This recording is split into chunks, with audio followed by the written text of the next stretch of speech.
तर चला आता दर्शनासाठी बोटमधून आम्ही खाली उतरून आलो तो वरी. आता प्रसाद घेतलं, चप्पल वगैरे बाहेरच ठेवले. तर हे बघा महादेवाचे मंदिरामध्ये गाभाऱ्यात जाण्यासाठी किती रांगा होत्या. 2-3 मजली तर अशा रांगाच होत्या.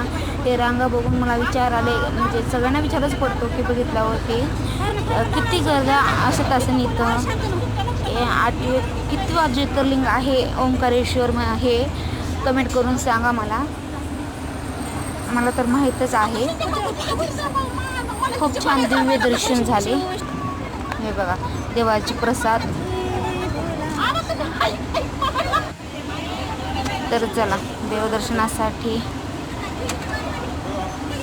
तर अशा नवीन मी व्हिडिओज पाहण्यासाठी लाईक कमेंट शेअर करा. हे मग ओंकारेश्वरचं ते शिवलिंग जे आहे आता दाखवलेलं इथून होतं 5 मिनिटांनी लगेच श्री ओंकारेश्वर देवाचे दर्शन होते महादेवाची. तर ओंकारेश्वरचं दर्शन झाल्यावर आम्ही जाणार आहेत ममलेश्वरला. ममलेश्वर दर्शन झाल्यावर आम्ही जाणार आहोत आता उज्जैन महाकालेश्वरला. जर तुम्हाला व्हिडिओज पाहायचे असतील तर कमेंट करा, शेअर करा, लाईक करा. धन्यवाद. आणि हे देवाचे दर्शन झाल्यानंतर आम्ही बाहेर येऊन बसलो. तर बघा हे असे आहे, झूम करून दिसना गेलं का बहुतेक बाहेरचा व्ह्यू. नर्मदा देव असं खूप डोंगरावर आहे आणि खूप कोरीव नक्षत्र असं बांधलेलं आहे.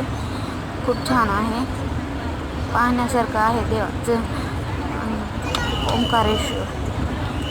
आणि हे बघा हे ममलेश्वरचं दर्शन घेतलंय.